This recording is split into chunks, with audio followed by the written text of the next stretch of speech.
네, 이번 순서는 대표 해외 주식들의 일관 성과를 나타낸 순위를 살펴보는 시간입니다. 또 한가봤듯이 뭐 선일이 있었는지 하나하나 짚어드릴 거고요. 저는 순위를 달리는 남자 순달람 한종목입니다. 네, 요즘은 정말 증시가 한 치 앞을 알 수가 없습니다. 저번 주부터 분위기가 좀 올라오네 싶었는데 네, 어제는 유럽의 경기 침체가 우려가 됐고 또 중국에서 코로나 락다운을 또 했다면서 네, 달러가 또 한 번 또 올랐고요. 3대 증시가 결국 모두 하락 마감했습니다.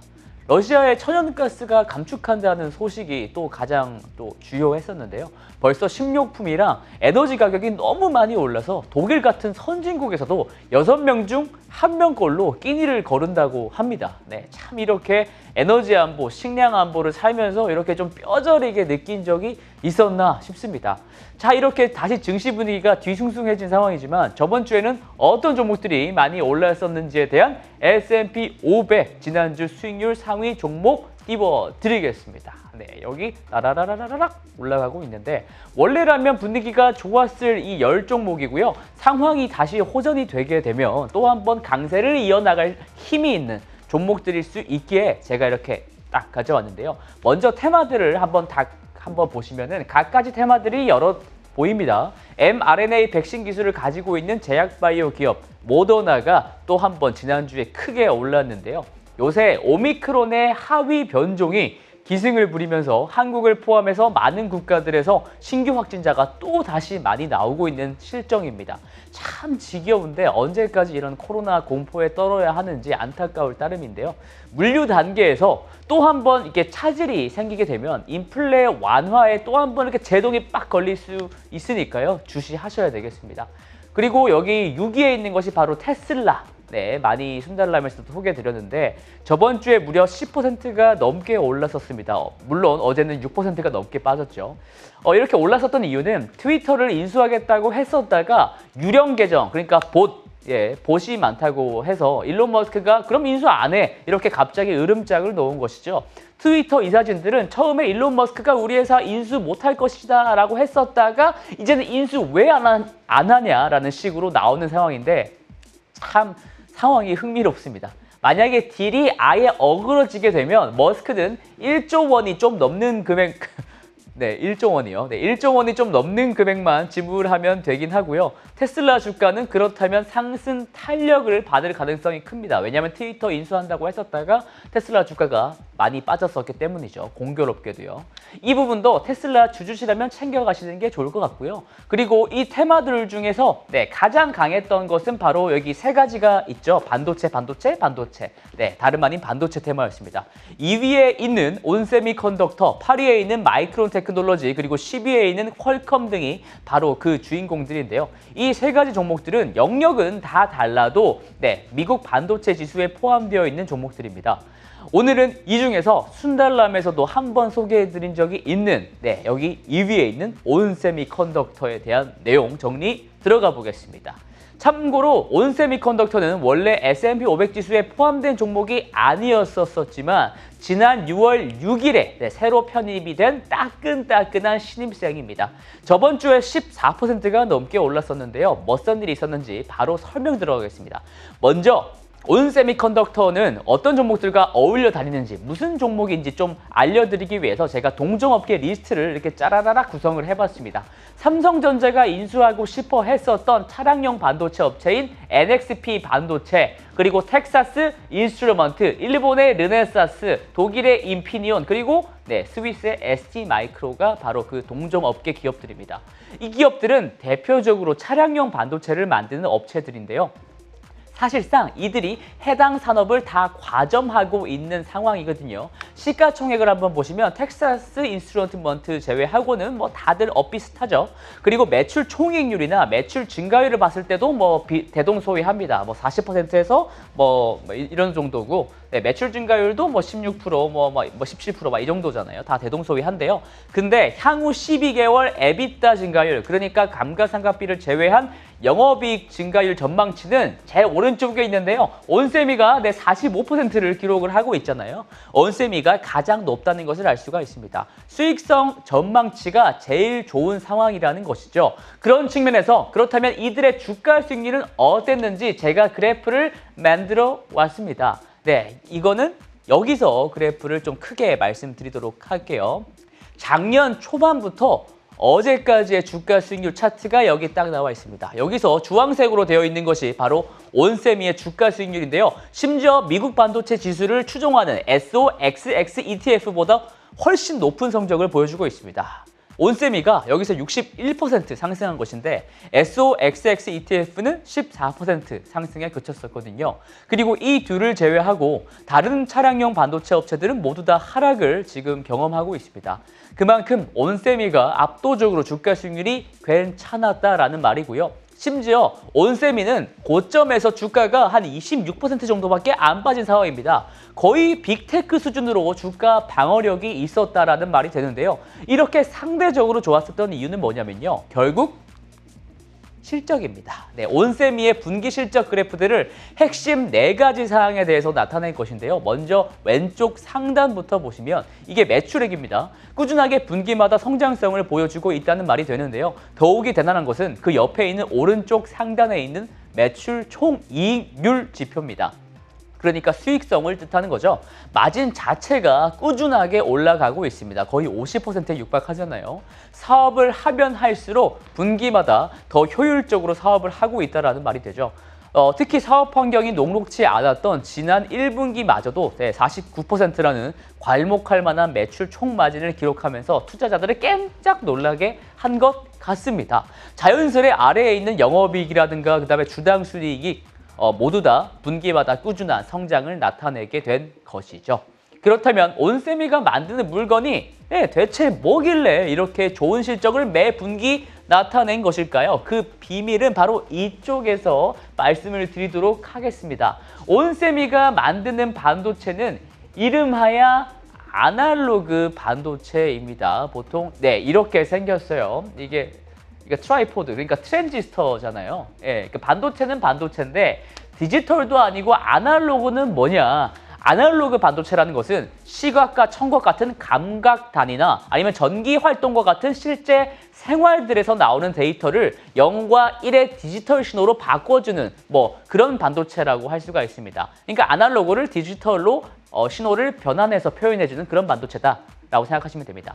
그러니까 카메라가 빛을 받아와서 이미지 센서에 기록을 하면 이미지 센서가 이를 디지털 신호로 바꿔주니까 이미지 센서도 바로 아날로그 반도체고요. 그리고 전압이나 전류를 받아와서 이를 조정을 해서 다른 신호로 변환하는 그런 역할을 하는 전력 반도체도 아날로그 반도체입니다. 그리고 이 아날로그 반도체가 온세미가 바로 하는 역할이고요. 근데 이 아날로그 반도체로 그러면 무슨 일을 주로 온세미가 했는지는 다시 재빠르게 이쪽으로 돌아와서 설명을 해드리도록 하겠습니다. 여기서 그래프가 2가지가 있어요. 먼저 왼쪽 그래프 한번 보실게요. 이게 온세미의 사업부별 분기 매출입니다. 여기서 색깔이 3개가 있죠. 이 중에서 빠르게 늘어나고 있는 것은 바로 빨간색과 회색인데요. 바로 파워 솔루션과 인텔리전트 센싱입니다. 어렵게 생각하실 게 없어요. 각각 전력 반도체와 이미지 센서를 나타내고 있습니다. 그리고 이 두 반도체들은 주로 전기차나 자율주행차 그리고 공장 자동화를 위해 많이 쓰입니다. 그러니까 차량용, 산업용 반도체들이라는 건데 이 영역에 쓰이는 반도체들은 보통 마진이 굉장히 높습니다. 그러니까 이 2가지에 집중하게 되는 것 때문에 온세미의 마진이 최근에 늘어나고 있다라고 해석하면 되겠네요. 그래서 오른쪽 그림을 보시면 이것은 지난 1분기 온세미의 섹터별 매출 구분인데요. 차량용과 산업용 섹터 매출을 합치면 65%에 육박합니다. 이 비중은 계속해서 늘어나고 있는데요. 그래서 2025년이 되면은 75%까지 차량용과 산업용의 매출 비중이 늘어날 것이다 라고 회사는 밝히고 있습니다. 만약 이렇게 된다면 이 둘의 비중이 이렇게 높아지게 된다면 회사의 이익률은 장기적으로 더욱이 올라가 있을 가능성이 매우 높죠. 이 2가지를 좀 더 자세하게 설명드리기 위해서 나눠서 핵심들을 콕 알려드리겠습니다. 차량용과 산업용이 있지만 이 둘 중에서도 먼저 눈에 띄는 것은 바로 차량용 반도체입니다. 왜냐하면 전기차의 기술과 도입률이 우리 생각보다 엄청나게 빠르게 올라오고 있기 때문입니다. 그리고 그에 맞춰서 자율주행 기술 발전도 계속해서 뉴스들이 나오고 있잖아요. 전기차와 자율주행차 이 둘에 있어서 즉각적인 수혜를 입는 것이 바로 차량용 아날로그 반도체 쪽입니다. 여기 전기차 그림이 나와 있잖아요. 이 전기차에서는 내연기관과 대비해서 가장 크게 차이 나는 것이 바로 전력 반도체가 엄청나게 들어간다는 말입니다. 왜냐하면 기존에는 엔진의 피스톤 운동으로 인해서 흡기하고 폭발을 해서 열을 내면서 차가 움직였던 건데 이제는 배터리에서 전기를 받아가지고 전기 모터가 돌아가는 거니까 그렇습니다. 전기차는 당연히 전기로 굴러가니까 전기 활동을 조작하는 전력 반도체의 쓰임이 커질 수밖에 없습니다. 여기서 빨간색으로 색칠되어 있는 것이 바로 전력 반도체인데요. 고전압을 저전압으로 바꿔주는 DC 컨버터, 그리고 구동계에 전기를 전달하는 트랙션 인버터, 이런 것들이 바로 주요한 제품군들이라고 할 수 있습니다. 또한 전기차의 단짝은 바로 자율주행 기술이죠. 요새는 테슬라를 위시해서 자율주행에서 가장 빠질 수 없는 기기가 바로 카메라인데요. 디지털 카메라에는 무조건 이미지 센서가 필수입니다. 그러니까 이런 자동차 안에도 카메라라든가 카메라 이미지 센서가 탑재될 수밖에 없겠죠. 그런데 말입니다. 자율주행의 정도를 두고 5단계 정도로 나누고 있는데요. 테슬라의 자율주행 기술은 아직 레벨 2, 그러니까 2단계 플러스 정도에 머무르고 있고 테슬라 차량에는 8대의 카메라가 탑재가 됩니다. 그런데 레벨 5는요, 그러니까 5단계에서는요, 무인 자동차거든요. 그러니까 로보택시입니다. 이 로보택시에 해당하는 자율주행 차량들에는 카메라가 차량 한 대에 무려 28대가 들어가야 한답니다. 그러니까 지금보다 차량 한 대에 3배 넘게 더 들어가야 한다는 말이 되겠죠. 이렇게 되면 당연하게도 수혜를 입는 게 온세미 같은 아날로그 반도체인 것이죠. 뿐만 아니라 전기차 자체가 또 많이 팔리고 있다는 것도 여전히 우리가 기억해야 되는 중요한 점입니다. 먼저 왼쪽 그래프를 한번 보시면요. 지난달인 6월 달에 보스턴 컨설팅 그룹이 예측한 차종별 판매 비중인데요. 제일 왼쪽에 있는 막대 그래프가 검정색이 제일 많죠. 이게 작년 2021년에 전 세계에서 판매된 차종별 구분인데 검게 칠한 부분이 바로 휘발유차입니다. 그리고 그 밑에 있는 회색이 경유차고요. 제일 아래 파란색이 전기차인데요. 작년에는 고작 전 세계적으로 6% 정도밖에 아직 채택률이 되지 않았었거든요. 그런데 바로 옆에 있는 막대, 저게 2025년인데 그러니까 지금부터 한 3년 뒤면은 전기차 비중이 20%로 껑충 뛰게 됩니다. 그러니까 작년보다 3배 넘게 전기차가 팔린다는 거죠. 그러니까 전기차 비중이 3배 넘게 늘어난다는 겁니다. 그리고 2030년이 되면 39%, 2035년에는 59%죠. 전기차 보급의 속도가 굉장히 빠릅니다. 그런데 문제는 바로 오른쪽 그래프에 있습니다. 내연기관에 비해서 전기차에는 반도체가 훨씬 더 많이 필요하다라는 겁니다. 아까 말씀을 드린 대로 전력 반도체의 비중이 크게 늘어나기 때문이고요. 그리고 자율주행 기술을 위해서 반도체도 채택이 이렇게 돼야 되기 때문에 그렇습니다. 근데 이런 것들은 NXP 반도체를 포함해서 아까 말씀드린 동종업계가 다 좋은 거 아니냐, 왜 굳이 온셈이냐 라고 물으실 수가 있는데요. 저는 온셈이가 갖고 있는 장기적으로 큰 힘이 될 특정 역량을 보유하고 있기 때문이라고 말씀을 드리고 싶습니다. 경쟁사들을 이기기 위한 필살기로 온세미는 3세대 반도체 기술을 지니고 있습니다. 보통 1세대 반도체를 게르마늄으로 만든 반도체, 그리고 현재 2세대 반도체가 실리콘으로 만든 반도체라고 한다면 다음 3세대 반도체는 실리콘 카바이드, 갈륨 니트라이드 같은 합성 물질로 만든 반도체거든요. 이런 화합물 반도체는 기존 실리콘 반도체들보다 훨씬 더 효율적입니다. 고열에 강하고요. 또 고전류, 고전압을 처리하는 데 있어서 효율이 엄청 높기 때문에 열 효율이 좋아서 쿨링 시스템이 따로 필요 없습니다. 그러니까 쿨링 시스템이 필요 없으니까 관련 기기를 소형화할 수 있겠죠. 그리고 이렇게 되면 당연히 전기차를 만들 때 필요한 원가도 줄어들게 되는 것입니다. 그러니까 전기차 제조사 입장에서는 이런 3세대 반도체를 찾을 수밖에 없겠죠. 왜냐하면 싸니까요. 실제로 지난 5월 달에 중국 전기차 선두권에 있는 니오의 경우에 실리콘 카바이드 반도체 전용 모듈을 위한 납품사로 온세미를 선택을 했습니다. 니오가 온세미를 지난 5월에 선택했다는 말입니다.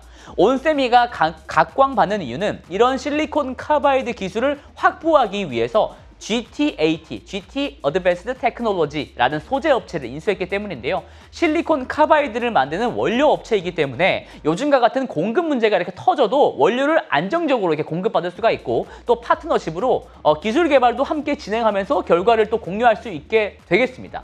아직까지는 인피니온과 같은 기업의 기술이 온세미가 다소 밀리는 것 같으면서도 향후 5년 안으로 상황이 실리콘 카바이드 때문에 바뀔 것이다 라고 회사는 자신감 있게 밝히고 있습니다. 그리고 또 다른 핵심은 아까 말씀드린 대로 산업용입니다.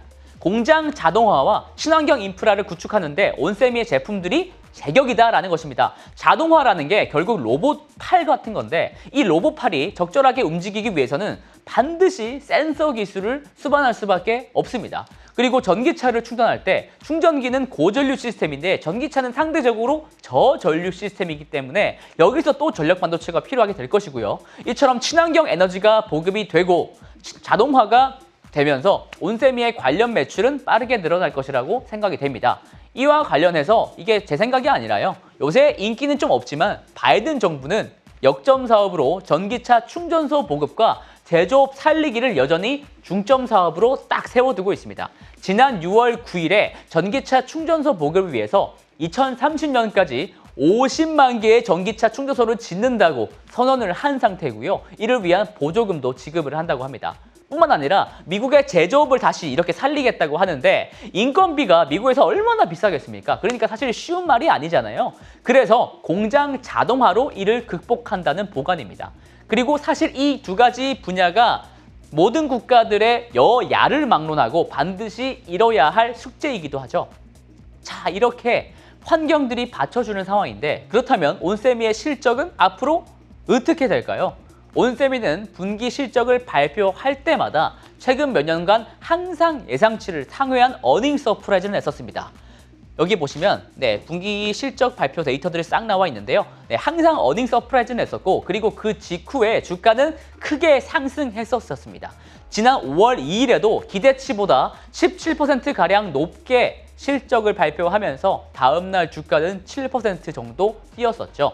지난 1년간 계속 이런 모습이었었는데 이번 2분기 실적도 괜히 이런 흐름일지 않을까라고 기대가 되는 상황입니다. 2분기 실적 발표 일자는 8월 2일이고 이제 한 달도 안 남았죠. 예상되는 주당 순이익은 1.26달러입니다. 주주분들이시라면 이 부분도 꼭 기억해 주시길 바랍니다. 그리고 여기 있는 오른쪽 그래프요. 이 오른쪽 그래프는 주가와 주당 순이익 예상치를 두 가지를 이렇게 비교를 해본 겁니다. 여기서 주황색 선이 주가고요. 회색 부분이 여기 주당 예상치, 올해 주당 순이익 예상치입니다. 분기 실적 발표 직후에 항상 순이익 예상치는 이렇게 딱딱 이렇게 올랐었습니다. 제가 여기 녹색으로 화살표 놨잖아요. 이에 따라서 주가도 우상향을 했었는데 지금은 예상치는 올라가고 있는데 주가는 이렇게 빠지고 있잖아요. 그렇지가 못하죠. 그러니까 실적 전망은 올라가고 있는데 주가는 외부 주식시장 환경 때문에 내려온 그런 상황이라는 겁니다. 그렇기 때문에 PER은 계속해서 낮아지고 있습니다. 이게 PER이거든요. 여기 PER이 계속 낮아지고 있습니다. 현행 12개월 PER인데 현재 온세미가 11배 정도를 기록하고 있습니다. 지난 5년간 평균치가 약 14.9배, 그러니까 15배 정도였거든요. 그러니까 평균보다 극히 못한 상태라는 것이죠. 여기서 기억해 두셔야 할 것은요. 온세미의 PER이 10배 수준으로 내려왔던 적은 과거에 3번 정도 있었다라는 겁니다. 2018년 12월에 미국 연준이 금리를 인상했던 시절이 있으면서 주식시장이 크게 조정을 맞은 적이 있었죠. 그리고 2019년에 있었던 미국과 중국의 무역 분쟁 때가 그랬었고요. 그리고 마지막으로는 2020년 3월 팬데믹 때였었습니다. 사실 이 과거들과 비교해서는 전기차 보급과 자율주행 기술 발전 그리고 공장 자동화의 정도가 지금보다는 훨씬 못했을 거 아닙니까? 지금이 훨씬 더 전기차 보급도 많이 되고 자율주행 기술도 발전도 많이 됐잖아요. 과연 지금 수준이 저 때만큼 온세미에게 조금 암울했던 상황이었는지 저는 사실 잘 모르겠습니다. 자, 시장이 정말 어렵고 다 포기하고 싶을 수 있지만 그래도 주식 공부를 하시고 또 이렇게 함께 어려움을 극복하시는 여러분들께서는 반드시 승리하실 것이라고 저는 생각을 합니다. 그렇다면 또 다음 주에 저는 더 알찬 내용들로 열심히 달려보도록 하겠습니다. 이상 순달람이었습니다.